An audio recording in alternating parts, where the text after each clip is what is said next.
Buenas noches, ¿cómo está? Este libro, La danza de los cuervos, del periodista Javier Rebolledo, de la editorial Seibo, está agotado en librerías. Salió hace solo algunos días. Y el personaje principal es el mocito que sirvió en la casa del general Manuel Contreras, en ese tiempo coronel. El jefe de la DINA, el hombre más poderoso de Chile después del general Pinochet. Y este mocito después sirvió también en esa condición en el cuartel Simón Bolívar, en Simón Bolívar 8800, un cuartel que solo se supo de su existencia el 19 de enero del 2007, cuando este mocito fue encontrado por la Policía de Investigaciones allí cerca del lago Bichuquén. ¿Por qué solo se supo después de tantos años? Porque ese era un lugar de exterminio de la DINA. Los que allí entraban no salían vivos. El mocito, Jorgelino Vergara, el personaje principal de este libro, es un testigo de decepción, de torturas, de un sadismo brutal, de asesinatos, de muerte. Él se define a sí mismo como un tipo astuto, porque él con mayúscula, me lo permite, soy un tipo astuto, sé manejar las situaciones, sé manejar un montón de cosas y lo hago, sobrevivo. El mocito, Jorgelino Vergara, nos acompaña esta noche. ¿Cómo está? Buenas noches. Buenas noches, muy bien, gracias. Vamos a comenzar desde el comienzo y desde el principio, desde los inicios. De 12 hermanos. Éramos 12 hermanos, sí. De los cuales... ¿En las cercanías de Curicó? Correcto, de las cercanías, localidades aledañas a Curicó. Éramos 12 hermanos, de los cuales quedamos 4 hoy por hoy. Muchos de ellos muertos por diferentes causas, enfermedades, accidentes, etcétera. De los cuales yo soy el menor de todos. ¿Su mamá murió cuando usted tenía 4 años? ¿Y su papá? Cuando yo tenía 11 años murió mi padre. ¿Qué hizo en su juventud? Más que en su juventud, en su niñez. ¿Cuál era su labor? ¿Fue al colegio? Prácticamente muy poco, en realidad. Después de que se murió su mamá a los 4 años, ¿qué hizo? Después que murió mi madre... ¿Qué fue de usted? Nos vinimos nosotros, lo fue a buscar un hermano mayor, ¿no es cierto?, al campo donde vivíamos, y los trajo a la ciudad de Curicó. Y ahí seguimos, digamos, sobreviviendo, prácticamente, colaborando en los quehaceres de casa, ¿no es cierto?, a la familia misma. Y se dice en este libro que usted se dedicó prácticamente a labores domésticas cuando era niño, en forma permanentemente, a planchar, a lavar más bien, exacto, sí, a hacer comida, a limpiar. ¿Eso? Exacto, sí. A ver, el caso es que, los hermanos mayores, ¿no es cierto?, igual tenían ya casados con varios hijos, entonces era más o menos precaria la situación, por lo cual ellos decidieron, digamos, a nosotros, a los 3 menores, repartirlos entre los hermanos mayores, ¿no es cierto?, para poder seguir sobreviviendo.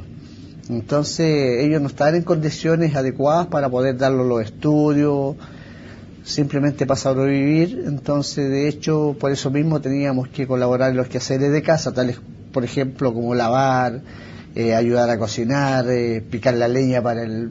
Entiendo que su hermano Lizardo se lo llevó a los niches. Lizardo tenía 9 hijos. 9 hijos tenía Lizardo, sí. Usted fue uno más de los 9. Uno más, 2 más prácticamente, porque fuimos los 2 hermanos menores a vivir con él. Ahí estuvo hasta los 15 años.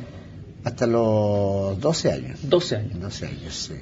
A los 11 años murió mi padre. Cuando yo tenía 11 años murió mi padre, y estos 2 hermanos que yo tenía poquito mayores que yo estaban ya en Santiago y me fueron a buscar para poder, digamos, de hecho me habían conseguido un trabajo, ¿no es cierto?, y para poder tener, digamos, un sistema de vida mejor, obviamente, para buscar nuevos horizontes. ¿Tuvo hambre cuando niño? Muchas veces, sí. Específicamente, digamos, en la casa de mi hermano Lizardo, porque eran muchos sus hijos, se pasaba hambre, se pasaba frío, había maltrato también, ¿no es cierto?, psicológico y físico. Entonces, eso fue más o menos el entorno de la situación que se vivía.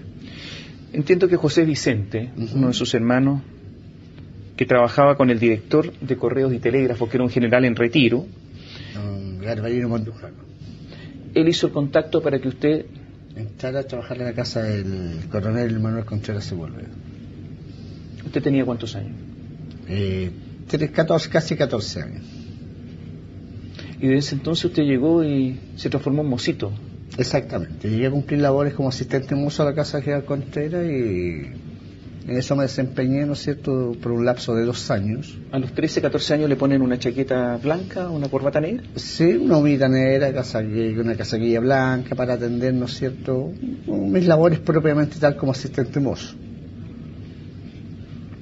Usted venía de una situación de pobreza, se sintió encandilado con... ¿Sí? ¿Había riqueza para lo que usted veía ahí? ¿Sí? Exactamente, había mucha riqueza en todo el sentido de la palabra, porque yo venía de una parte provinciana, ¿no es cierto?, parte de campo, entonces me sentía muy cómodo. Llegaba el general Contreras, en ese tiempo coronel, un hombre poderosísimo. Sí. ¿Usted le abría la puerta del auto todos los días? No, prácticamente eso era función de los guardaespaldas. Yo abría la puerta, ¿no es cierto?, de entrada, de ingreso a la casa, le recibía su maletín, llevaba también su metralleta, subía al segundo piso, se lo dejaba su metralleta al lado del velador y su maletín ahí. Eso eran las funciones más o menos. ¿Y usted tomaba una metralleta sin tener idea de lo que era un arma? Exactamente, no tenía idea hasta ese, bueno, al principio obviamente, porque después con el transcurso de los meses me puso él, ¿no es cierto?, ordenó que se me diera instrucción de lo que era el uso de las armas para poder repeler el fuego en caso de algún ataque a su domicilio. ¿Qué? ¿Hizo cursos de tiro? ¿Disparó armas? Sí, o sea, de hecho, claro, me llevaban, ¿no es cierto?, 3 veces por semana los guardaespaldas de él al regimiento Buino, al polígono, a los pies de San Cristóbal, ahí disparábamos los revólveres, 38 cortos, 38 largos, las pistolas automáticas, el fusil, la AK-47, la metralleta, la M10. ¿Sí es un experto usted? Sí. ¿Tenía buena puntería? Buena. ¿Sí? Sí. ¿Mejor que la de los guardias de Contreras? Tal vez no tanto, pero buen elemento igual, sí. ¿Sí hizo amigo de los guardias? No de todos, de algunos. ¿Le enseñaron defensa personal? También sí, eso lo recibe en el cuartel general. ¿Y qué? ¿Karate, judo, qué? Karate, full contact y uso de las armas, tales como el bol, el nunchaku, la katana, lanzamiento de puñal, todo ese tipo de cosas. ¿Lanzamiento de puñal? Sí. ¿A qué distancia lanzaba el puñal? De 8 a 12 metros. ¿Directo? Sí. ¿A un cuerpo? ¿Qué es lo que es la katana? La katana, bueno, la katana es como una espada, ¿no es cierto?, que usaban los samuráis, pero el lanzamiento que hacíamos era de cuchillo, de corvos, o sea, no de corvos, sino que de dagas. ¿Y otras armas de defensa personal? El bo, los nunchaku. ¿El qué? Los nunchaku. Nunchaku. El bo. ¿Qué es lo que es el bo? El bo es un palo largo, ¿no es cierto?, que uno combate al adversario a corta y larga distancia. O sea, de mocito usted pasó a ser un hombre entrenado a los 14, 15 años. 15 años prácticamente, sí, prácticamente. Usted vivió la cocina interna, es decir, lo que ocurría al interior de la casa del segundo hombre más poderoso de Chile de la época, el general Contreras. Y usted era una especie de objeto. Iba, llevaba cosas, retiraba platos, sí. Y escuchaba las conversaciones porque nadie prestaba atención en usted. Claro, o sea, no tenía restricción ninguna, porque de hecho era algo como, a ver, prácticamente insignificante. Entonces no... ¿Quiénes llegaban ahí, a esa casa? A la casa de Juan Manuel Contreras Sepúlveda llegaban prácticamente los de mayor confianza, que en esos años eran, por ejemplo, Miguel Krasnov, Juan Morales Salgado, el jefe de la brigada caupolicana, Alejandro Burgos, Marcelo Moren Brito, Fernández Larios, Michael Tolley, entre otros. ¿Qué conversaban? Por lo general, todo lo relacionado con operaciones de inteligencia. ¿Usted a los 15 años entendía, empezó a entender lo que pasaba? En parte, digamos, en parte, no el 100%. Pero ¿hablaban de paquetes? Todavía no. Cuando yo ya llegué a la Brigada Lautaro, Simón Bolívar 8800, ahí ya se hablaba de otro tipo de cosas. ¿Pero hablaban de bajas? Eso sí, de bajas, sí. Que eran documentos, por ejemplo, que eran decisiones que tomaba el general Contreras, pero que en el fondo Pinochet tenía que simplemente firmar los documentos porque ya los hechos estaban concretados. De bajas. ¿Usted vio que firmaban documentos? No, porque los llevaban para que los firmara el general ¿Pero usted vio cuándo firmaban? No, en el cuartel general, después con posterioridad sí vi que firmaban documentos de diferentes índoles. ¿Y usted estaba en esa casa y pasó a ser parte de la familia? ¿Hacían regalos? En cierta parte sí. ¿Iba con ellos de vacaciones? Exactamente. Por ejemplo, bueno, mi primer regalo en mi vida lo recibí para la Navidad 75 en casa del general Contreras. Salí a vacacionar con ellos a la Roca Santo Domingo, por ejemplo, al Cajón del Maipo, a la Casa Piedra, y esas son las dos partes donde yo fui específicamente, en ningún otro lugar. Recién llegado una vez, ¿es verdad que le pusieron una pistola en la sien? Sí, el loco Olmedo, uno lo por la espalda de él, porque, a ver, yo no me refería, por ejemplo, a ese señor, a don Juan Manuel Guillermo Contreras Sepúlveda, como mi coronel o mi general. Yo decía el caballero simplemente, obviamente con el debido respeto. Y en una oportunidad el loco Olmedo, uno de los guardaespaldas, me agarró de las mechas y me dijo, a ver, le vas a decir mi coronel. Bueno, me insultó obviamente, no puedo repetir las palabras, no debo repetir las palabras. Entonces, y me puso la pistola en la cabeza y me dijo, la próxima si no le dicen mi coronel, te mato. ¿Había un citófono directo en esa casa con el general Pinochet? Correcto, y con todos los cuarteles de la DINA. ¿Usted habló alguna vez con el general Pinochet? Sí, recibí llamado al general Pinochet. Sí. ¿Y se identificaba soy el general Pinochet? No, una vez, en otras oportunidades sí, pero la primera vez, por ejemplo, dijo, dígale que lo llama su compadre, me dijo, a don Manuel Contreras.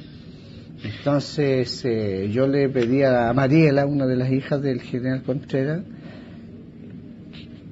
que llamara al coronel porque al caballero porque lo llamaban por teléfono, y el compadre. Ella se sonrió, contestó el teléfono y dijo, es el presidente, me dijo el general Pinochet. Aquí usted dice que estando en la casa, en esa casa donde usted servía, hablaban de paquetes y pronto entendió que se refería a cadáveres. Eso ya, cuando estando todavía en la casa. Sí, bueno, de hecho, digamos, eran temas de los oficiales que llegaban a la casa, ¿ya? Tales, por ejemplo, como Moren Brito, Alejandro Burgos, Juan Manuel Salgado, hablaban de paquetes. Hasta ahí yo no entendía a qué se referían, obviamente, ¿ya? Pero sí se hablaba de paquetes. Hablaban de personas que se habían dado de baja. Claro, se hablaba de personas que habían sido dadas de baja y que tenían que ser, digamos, llevadas a sus destinos finales. Y en algún momento entiendo que la familia del general Contreras o el mismo decía que usted tenía que tener carrera, y entonces deciden contratarlo en la DINA. No, eso no fue así. El cuento fue que yo, digamos, todos los cursos que recibí, las instrucciones que recibí, ¿no es cierto?, mi preparación fue más que nada para poder tener, como yo vivía en la misma casa, obviamente, entonces para poder tener la responsabilidad de repeler cualquier ataque a la casa o a la familia, pero no que yo me profesionalizara en la DINA. Pero ellos decidieron contratarlo para que usted tuviera alguna... Claro, o sea, la decisión fue porque yo ya, digamos, estaba preparado como para desarrollarme un poco más, y mi anhelo era ser un profesional. O sea, ¿usted quiso irse a la DINA? Yo no quise irme a la DINA. ¿Cómo se fue a la DINA? El destino me llevó para allá. Sí, pero el destino... Porque ¿quién toma la decisión? La decisión la toma el general Contreras. ¿A petición suya? No, No a petición Entonces mía. fue el general Contreras el que decidió Él, que usted se claro, fuera para me allá. manda y me lleva y pide que me contraten, ¿no es cierto?, como empleado civil, como asistente mozo en la DINA, ¿Cuál para fue? seguir cumpliendo mis funciones tal cuales como las cumplía en su casa, pero ahora en el cuartel de la Brigada Lautaro, en ¿Cuál fue Simón su Bolívar. chapa? Mi chapa Alejandro Dal Pozo Ferretti. ¿Así fue conocido siempre? Sí. Alejandro Alpozo Ferretti. Ujú. ¿Lo eligió así? ¿Se le ocurrió? Llega a la DINA y dice, me quiero llamar así. Sí, ¿Le gustó ese nombre? sí, ¿Firmó un contrato? Porque había burocracia, entiendo. ¿Firmó un contrato? sí. ¿Cuántos contratos firma? Uno, pero adjunto a eso un pacto de silencio. ¿Su contrato lo firma con su nombre verdadero o con su chapa? Con nombre verdadero. ¿No había contrato con la chapa? No, estaba especificado en el mismo contrato la chapa que iba a llevar. ¿Y el pacto de silencio que decía? El pacto de silencio era una especie de juramento a la bandera. ¿Ya? Jurar, ¿no es cierto?, lealtad y silencio sobre todo lo que yo viera en adelante mientras estuviera dentro de los servicios de inteligencia. Todo lo visto, escuchado, todo en silencio, para siempre hasta la tumba. Exacto. ¿Cuándo usted rompió ese juramento? Cuando me acusaron de haberle dado muerte a Víctor Manuel Díaz López, el 2007. Hasta antes el juramento para usted era válido. No era válido. ¿Cuándo dejó de ser válido? Cuando me echaron. 1985. Correcto. Antes era válido. Si no lo hubieran echado, ¿habría seguido siendo válido? No habría seguido siendo válido. ¿Qué es lo que...? ¿Por qué? Yo le explicaré por qué.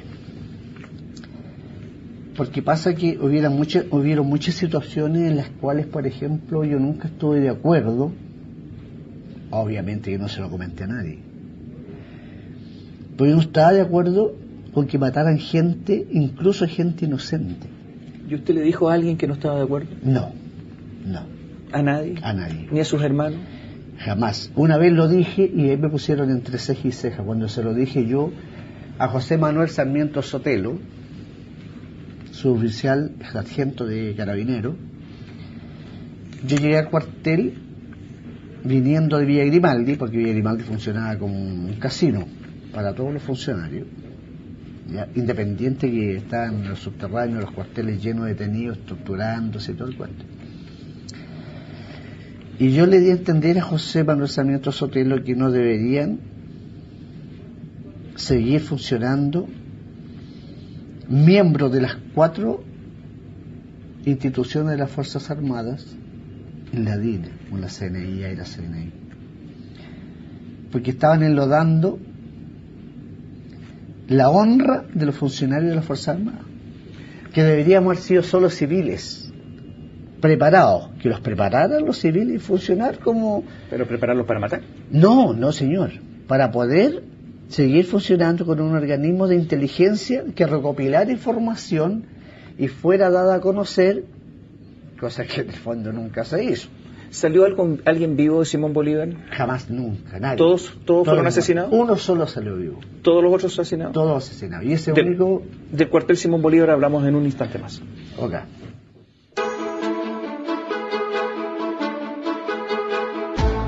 Jorgelino Vergara es el mocito del general Manuel Contreras y del cuartel ubicado en Simón Bolívar 8800. Un cuartel del que se supo hace solo algunos años, porque todos, salvo uno, de los que estuvieron allí, fueron asesinados. ¿Usted llegó y a los pocos días vio matar a alguien? Como a las 2 semanas aproximadamente. Yo llegué en julio del 76 al cuartel Simón Bolívar. ¿Cuánto duraba un prisionero promedio en ese cuartel? Era muy relativo. De hecho, por ejemplo, Víctor Díaz López había caído detenido, creo, en el caso Conferencia, del año 73. El padre de Viviana Díaz, que fue presidente de la subsecretario general del Partido Comunista. Familiares de detenidos desaparecidos. Pero él fue un caso excepcional. Para mí sí. Pero en general, ¿cuánto duraban las personas que caían en semanas? ese 1, 2, 3 semanas, no más. ¿Cuál era el régimen? A ver, ¿cómo? El régimen interno. ¿Qué pasaba con los prisioneros? ¿Le daban comida? Sí, o sea, bueno, ¿Los yo por lo torturaban? menos- yo por ¿Los lo- daban comida? ¿Los torturaban? yo por Entiendo lo que menos era era el tortura, encargado. comida, ¿eso es? Correcto, yo por lo menos era el encargado de darle la comida, ¿ya? De darle su comida a los calabozos, de darles agua, por ejemplo, y bueno, y las sesiones de tortura eran constantes, ¿Todos los días? todos los días, ¿En horas de oficina? en una oficina. O sea, terminada el horario de trabajo, de su trabajo, esa era la tortura, ellos se iban para sus casas como si nada, Exacto. como un funcionario público. Exactamente. Pero usted era soltero y se quedaba ahí. Obvio, yo vivía en el cuartel. Vivíamos 3 personas en el cuartel. ¿Hacía guardia también? Sí, también hacía guardia. O sea, estaba armado y hacía guardia en las puertas. Sí, sí, en el portón, la caseta, digamos, de guardia estaba, digamos, en la entrada del portón principal. ¿Por qué usted no se fue? Estaban asesinando, matando gente, torturando gente. ¿Y dónde me iba a ir? No tenía dónde. No tuve nunca dónde. ¿Habló alguna vez con su hermano que lo llevó para allá? ¿Me quiero ir? No, la verdad no. ¿Por qué? Porque no había alternativa. O sea, no teníamos alternativa. Yo por lo menos no tenía alternativa. Mi hermano todavía soltero, cada cual en su trabajo. Entonces, sin amistades, sin amigos, sin nada. Entonces no teníamos dónde ir. Usted conoció en este lugar de tortura y de muerte a quien le decían el doctor Osvaldo Pinchetti. Le decían porque no era médico, era un paramédico. El doctor Tormento, sí, también le decían. El brujo de la Dina. Sí. Y entiendo que le gustaba el café y por lo tanto usted tenía acceso a una dependencia que era de él. Sí. Y por lo tanto pudo ver las torturas que le hacían. Correcto. ¿Quiere que le explique cómo eran sus torturas, sus métodos de tortura? Entiendo que él normalmente, o sea, se suponía que era un psicólogo y él hipnotizaba a los detenidos, ¿ya? En base a unas pastillas, a conversarles, a aplicarles descargas de electroshock en la cabeza, como sentido metálico. ¿Y los mataba? Y eso. Él propiamente no. Él propiamente tal no, pero sí esos detenidos ya cuando ya no tenían nada más que entregar, se le daban muerte. Yo leo acá que usted dice que encontraba a las personas con espuma en la boca, ¿sí?, totalmente hipnotizadas o con semipérdida, una pérdida de conciencia parcial. Correcto. Pero que también tuvo que después limpiar charcos de sangre en ese lugar.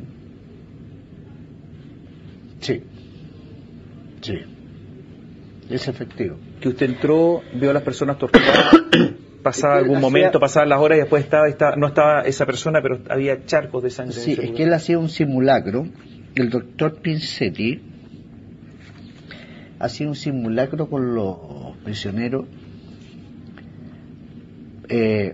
no sé de dónde sacaba sangre, pero no era sangre propiamente tal de ellos, del prisionero que estaba torturando.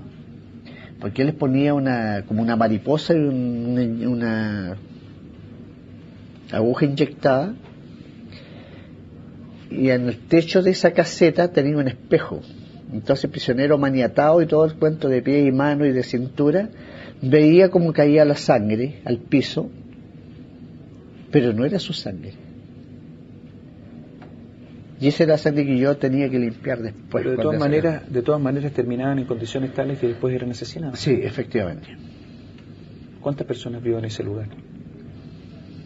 Hablemos de 8 a 12 aprox. ¿Había mujeres, agentes en ese cuartel? Sí. ¿Cuántas? Como 15 aproximado. ¿Qué hacían? Las labores de toda gente. ¿Torturaban a las mujeres? Torturaban, sí.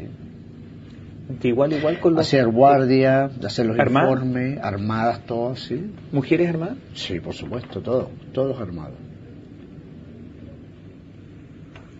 Había una enfermera. Gladys Calderón Carreño.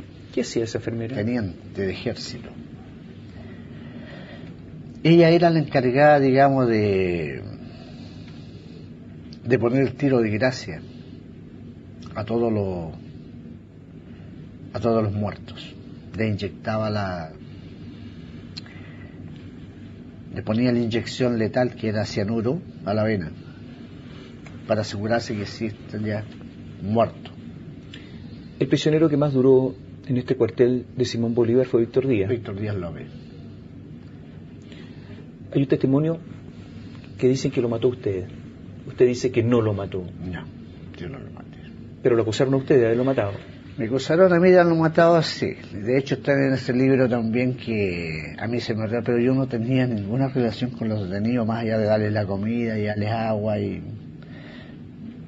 Me tocó la lamentable función de trasladar el cuerpo de Víctor Díaz López. Yo le tenía muy buena a ese cristiano, porque tenía en cierta parte un parecido a mi padre. ¿Quién lo mató?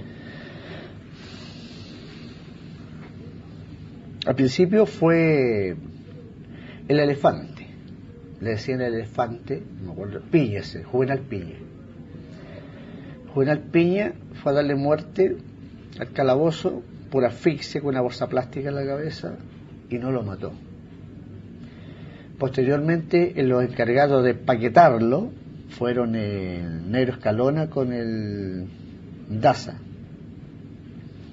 ¿Quién es el Negro Escalona? Los dos son infante marina. Eran infante marina. El caso es que ellos se dieron cuenta que tenía siglo, estaba vivo. Y ahí ordenaron a la teniente Calderón que fuera a inyectarlo. Lo inyectaron, ahí lo mataron y después se empaquetó. ¿Usted lo empaquetó? No. Empaquetar significa sí, el cadáver. El cadáver, ¿no es cierto?, amarrarle un trozo de riel, ya sea en el pecho o en la espalda, con alambre, una bolsa de polietileno enorme, donde cae entero, después una bolsa papera de los pies hacia arriba y otra de la cabeza hacia abajo, y de nuevo amarrado, y ese está el paquete. Posteriormente se tiraban a los portamaletas de los vehículos, se llevaban a diferentes partes, por ejemplo a la Cuesta Barriga o a la escuela de paracaidismo Apeldeue para que fueran los helicópteros Puma a tirarlos al mar. ¿Usted fue a esos lugares? No. ¿A la Cuesta Barriga? No. ¿A Peldeue? Tampoco. ¿Y cómo sabía que los llevaban para allá? Porque los destinos eran eso. Esos eran los destinos donde se llevaban los paquetes. ¿Ya? O también salían a veces del aeródromo Tobalaba. ¿Usted conoció al norteamericano Michael Townley en la casa del general Contreras? En la casa del Mamo Contreras. Entiendo además que le enseñaba inglés a una de las hijas, le ayudaba en las pruebas. Exacto. O para preparar exámenes. Correcto. Pero también lo conoció ahí en Simón Bolívar. Correcto. ¿Lo conoció matando? Bueno, Michael Townley fue a Simón Bolívar a probar 2 experimentos nuevos con el Mamo Contreras. Primero fue a experimentar con 2 peruanos que habían detenidos, que se mataron ahí en el cuartel, a probar una maquinita a control remoto, para aplicar corriente control remoto a distancia. ¿Corriente control remoto a distancia? Correcto. ¿Que le lanzaban un dardo o algo? Un dardo, correcto. Lanzaba un dardo, le daba un botón y después empezaba a manipular la maquinita, como estar jugando, por ejemplo, no sé, ¿Y con quién probaron esto? Con los 2 peruanos. ¿Sabe la identidad de estos peruanos? No, nunca supe la identidad de estos peruanos. Y posteriormente, eso fue lo primero que se probó en el casino, y después posteriormente cuando fue Michael Townley a probar la efectividad del gas sarín, que el gas sarín lo hizo Eugenio Berrío, químico ladina, y se probó la efectividad del gas sarín con esos peruanos, ahí se les dio muerte a ellos con eso, el gas sarín. ¿Con un spray? Sí, un tubito spray, tipo un gas paralizante. Cuando te acusó la vida, después salió un gas paralizante que lo usaban, creo, los colectiveros, los radiotaxistas, y un tubito negrito así, así le aplicaba a la nariz, pero era instantáneo, morían al tiro, caían 2 pataletas y morían. El peruano que sobrevivió al primero, ¿se dio cuenta que iba a morir? Sí, porque estaba desposado y vendado, obviamente, pero sintió caer el cuerpo de su compañero al lado de él y se puso nervioso, tuvieron que filmarlo. Quienes lo filmaron fue Emilio Troncoso Vivallo y Jorge Díaz Radulovich, que incluso a ellos se dispersó en el aire el sarín, igual le hizo un pequeño efecto. Pero el que más le hizo efecto fue al mismo Michael Tolley, porque tuvo que la teniente Calderón mandar rápidamente a comprar leche y desintoxicarlo. ¿Cuál era la actitud de Townley? Llegaba como un Pedro agente en su casa. Agente, total. Sí, sí. Bueno, de hecho igual era respetado porque era más bien como un regalón del Mamo Conchera. Él era el encargado, claro, una cosa así por decirlo.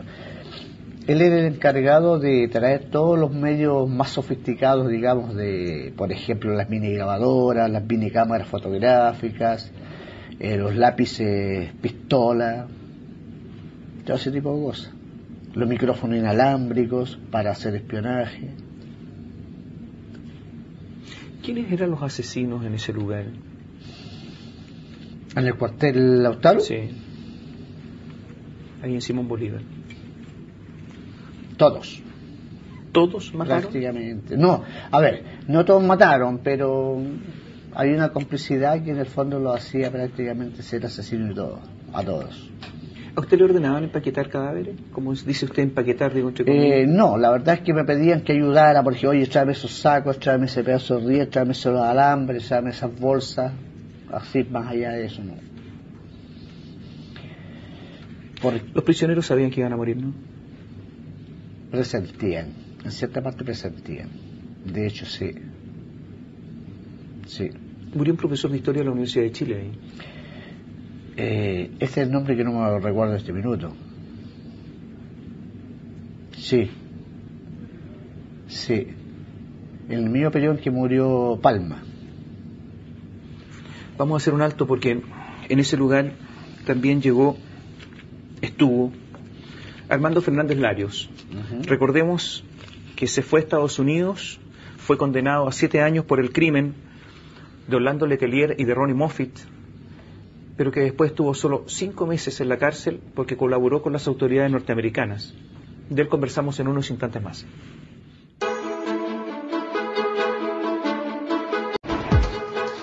Jorgelino Vergara, el mocito del general Contreras, nos acompaña esta noche. Armando Fernández Larios estuvo ahí, en este cuartel. Sí, en el cuartel Lautaro. Brigada Lautaro con Simón Bolívar 8800. Sí, sí estuvo ahí. ¿Lo vio matar? Sí. Sí. ¿Mataba por qué? Fernández Larios tenía un defecto. Yo deduzco que debe haber sido adicto a la cocaína. Porque tenía sujetos típicos. Y normalmente sacaba prisioneros y cuando ya no había nadie en el cuartel, tarde de la noche, de amanecía. O sea, de madrugada. De madrugada, sí. ¿Con quién? ¿Solo? Con Chivinelli. ¿Juan Chivinelli? Él lo acompañó en la caravana de la muerte. Correcto. Se destacaba, era experto en el uso de los corvos. ¿Y cómo sabe usted que eran ellos los que mataban? Porque a mí se me ordenaba lavar el sitio de suceso, no dejar huellas de sangre ni nada, cuando veía los cuerpos destrozados a la entrada al gimnasio. ¿Los mataban con cuchillo o con corvos? Con corvos. ¿A quiénes mataron con corvos? ¿Prisioneros? No. Prisioneros, eran prisioneros. ¿No se acuerdan los nombres? No, señor. ¿Y por qué los mataban? ¿Supo alguna vez alguna? No. No hay ninguna razón para matar a nadie, pero las razones de ellos, por lo menos. No lo supe. ¿Y esos cadáveres destrozados, dónde los llevaban? ¿Qué hacían? Se empaquetaban y se iban a tirar al destino final donde iban todos los prisioneros muertos. ¿Y usted tenía que asear ese lugar? Correcto. ¿Cuántas veces le ocurrió? 3 veces. ¿Es verdad que esto dejaba, cuando llevaban el cuerpo, un reguero de sangre, pero que usted limpiaba una parte y que lo otro le correspondía a otra persona en la mañana? Sí. ¿Qué Sí. es esta burocracia de que hasta aquí llego yo y a otro le corresponde eliminar la sangre? Perdón este detalle, pero esta burocracia y esta frialdad total. Pero yo Por eso estoy hablando de un detalle dentro de esta brutalidad, pero sí, hasta en la mínima burocracia de este tipo de yo cosas. deduzco que era adicto a la cocaína o algún estupefaciente muy fuerte, porque para actuar así de esa manera era... Se ha hablado muy poco, poquísimo, de una persona que fue muy poderosa en Chile. Digo fue porque ya falleció el 2008. Uno de los grandes empresarios que había en Chile. Ricardo Claro Valdés, profesor de la Facultad de Derecho de la Universidad de Chile, dueño de un canal de televisión de Megavisión, dueño de la compañía sudamericana de vapores. ¿Usted lo vio? Sí, en algunas ocasiones. ¿Dónde? En el cuartel general y en la Casa Piedra, en Cajón del Maipo. ¿Y qué hacía ahí? Fue en una oportunidad cuando estaba en vacaciones de invierno la familia Contreras, que fuimos al Cajón del Maipo, y él llegó allá con un grupo de guardaespaldas y... ¿A qué fue? No sé, en realidad. Se comenta en este libro que Ricardo Claro habría sido financista. Financiaba parte, digamos, de la DINA. De la DINA, que era el departamento de todos los que éramos los empleados civiles. ¿A usted le consta eso? Sí. ¿Por qué le consta? Porque cuando, por ejemplo, normalmente se pagaba todos los 18 de cada mes. Esa era la fecha DINA. La fecha DINA.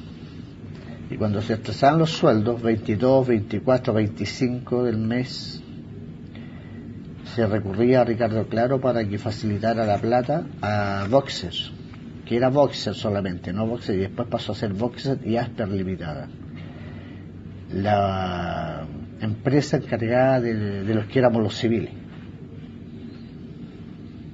O sea, a través de esa empresa le pagaban a usted. Correcto. ¿Y a otros civiles? Y a otros civiles. ¿Y ese dinero en algunas oportunidades, no sé si todas, lo proporcionaba Ricardo Claro? Era como préstamos que él hacía, ¿no es cierto?, a Boxer. ¿Sí? Sí. ¿Y usted sabe si le devolvió la plata? No tengo idea. Pienso que a lo mejor jamás se le devolvió plata, porque era un tipo multimillonario y que colaboraba, digamos, con la DINA. Dicen que hablaban con la secretaria de Boxer para pedirle la plata. Sí. ¿Llamaban por teléfono? Sí. ¿Sabe? Vuelvo a Víctor Díaz, porque es una muerte que ha sido muy comentada en Chile. Un asesinato. ¿Usted sabe quién dio la orden de que lo mataran? Mamo Contreras. ¿Y cómo sabe usted que fue él? Solo sé que Mamo Contreras dio la orden. Pero, ¿cómo lo sabe? A ver, el único que daba orden de matar o no matar era Mamo Contreras. Ahora, o sea, todas las personas que murieron en este cuartel Lautaro, ¿era una orden directa, maten a tal persona? A ver,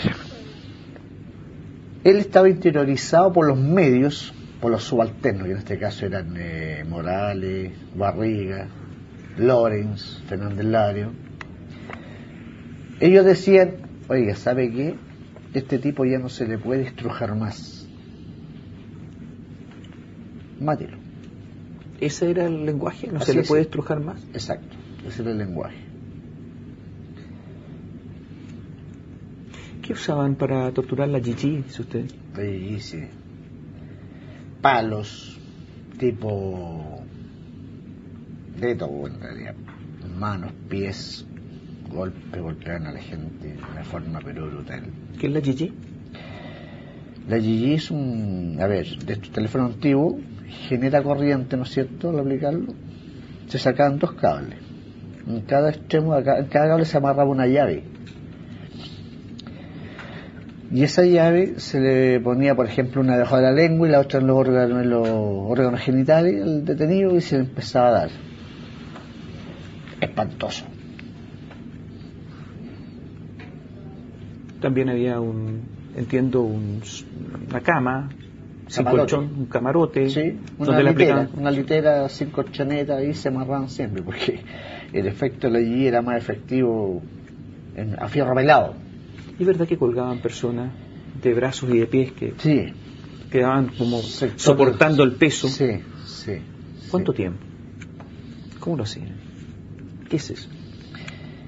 Eso se llama colgamiento. Habían diferentes métodos de tortura, por ejemplo, submarino seco, submarino mojado, Submarino mojado era sumergirlos en el agua hasta que no respiraran.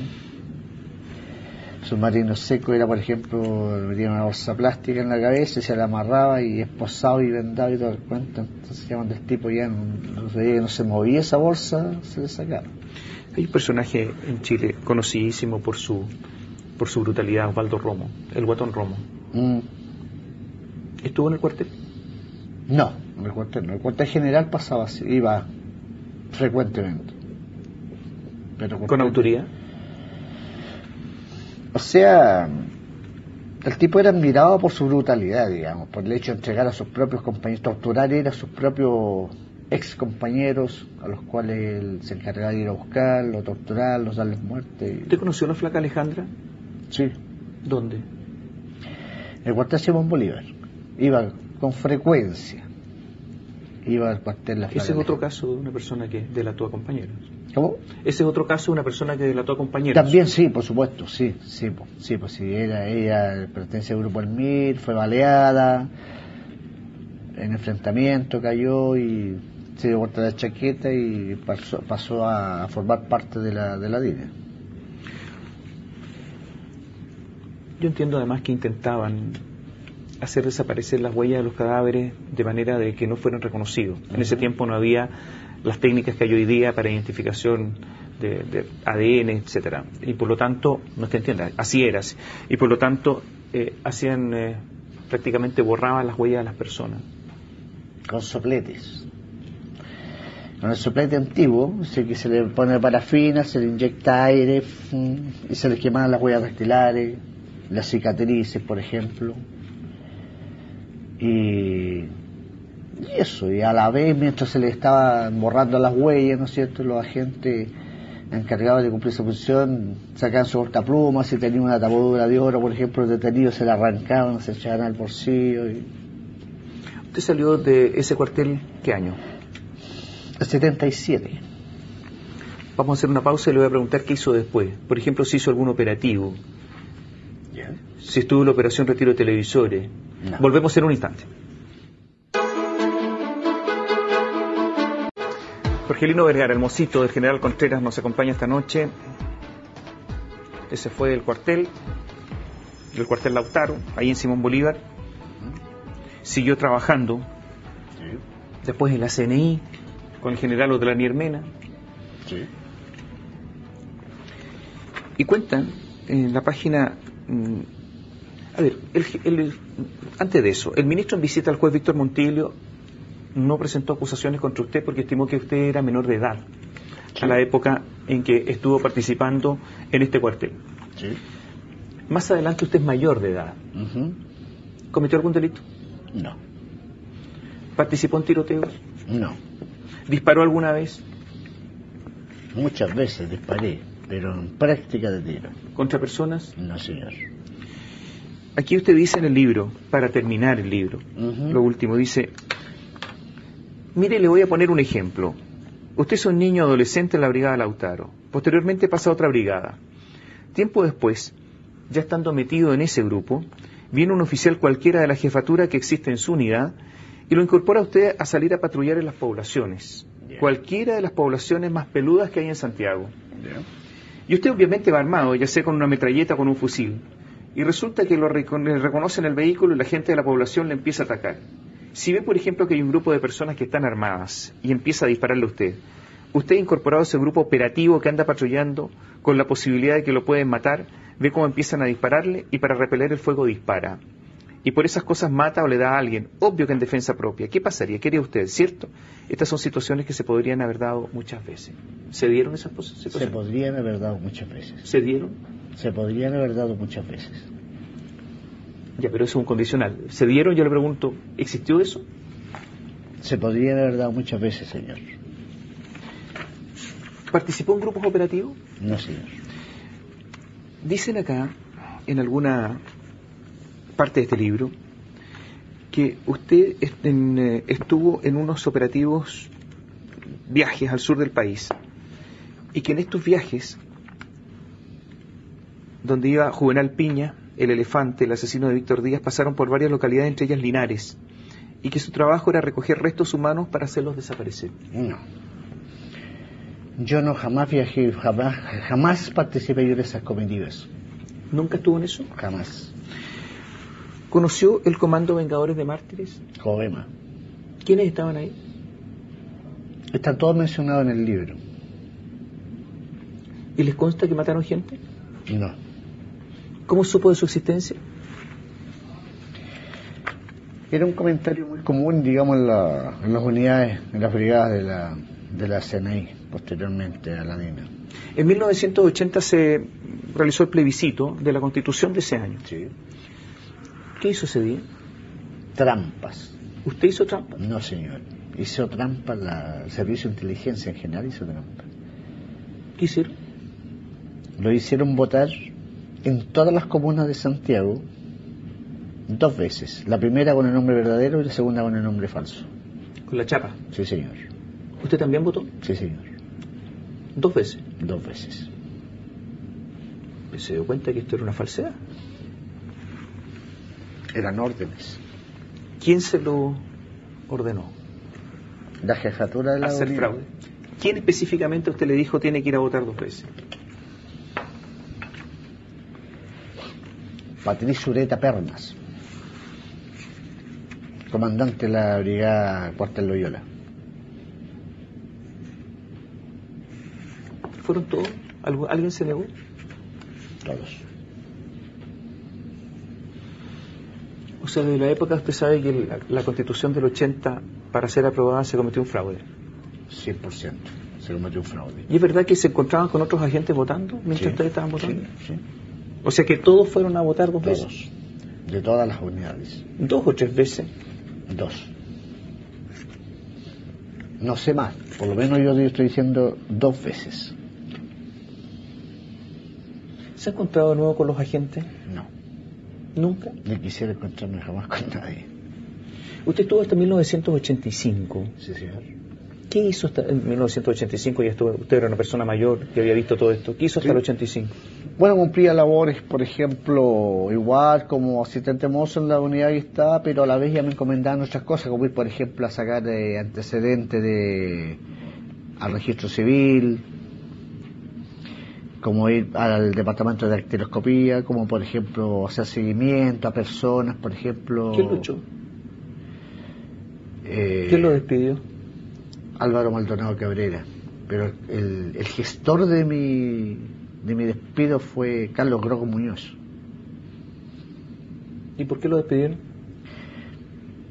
Porque supuestamente, o sea, me tenían entre ceja y ceja porque supuestamente yo estaba como, digamos, mirando muy para el lado humanitario, digamos, del comunismo, no sé cómo lo vieron, pero el caso es que me tenía como una persona prácticamente conflictiva, porque de hecho que me encantaba mucho ir a las peñas folclóricas, por ejemplo. Bueno, usted fue un agente, usted estuvo en peñas folclóricas.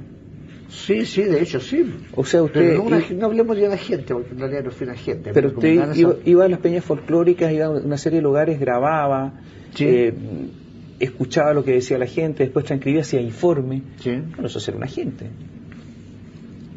Tal vez, bueno, llamémosle así, pero yo lo consideraba, en esos tiempos yo no lo consideraba como estar cumpliendo funciones tal cual como un agente. Pero era una acción de inteligencia, ¿no? Sí. O sea, ¿se caracterizaba usted? No. Pero se compraba pantalones de pata ancha como era la época, sí, parecía una persona más que va a las peñas, pelo largo, claro, sí, o sea, se caracterizaba. Claro, pero es que me gustaba, ¿no? Por el hecho de ello. Ya, pero estaba ordenado por la CNI en esa época. Sí. Por eso lo hacía. Sí. O sea, era un agente, porque lo hacía en secreto. ¿Y qué lo que era? Si no era agente. Empleado civil, nada más. Pero los agentes pueden ser empleados civiles. Es probable, ¿eh? Pinchetti, ¿qué es lo que era? Era un agente y era civil, ¿no? Pinchetti. Pero, a ver. No, sin comentario. ¿Sin comentario? Sí. Dicen en el libro que usted no quiere recordar los últimos años posiblemente por alguna responsabilidad penal. No. No me cae ninguna. ¿Tiene miedo que algún juez investigue sus últimos años o los últimos años de los servicios de inteligencia? Está todo dicho. Pero no los últimos años, los últimos años. Pero se lo estoy narrando a usted en este minuto. ¿Tiene miedo? Entonces, no, ¿de qué? De que un juez investigue esa parte. No. ¿Tiene ¿Puede miedo? investigar? No. ¿Tiene miedo que otro agente que haya participado los indique a usted? No tendrían por qué hacerlo porque yo no cometí ninguna acto ¿Se arrepiente de violencia. qué?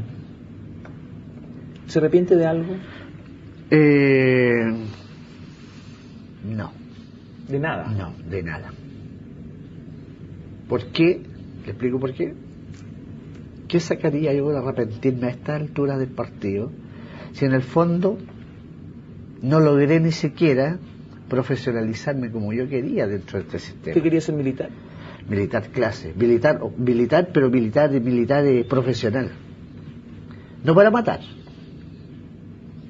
para prestar mis servicios y estar de acorde con el resto de la ciudadanía. ¿De qué vive ahora?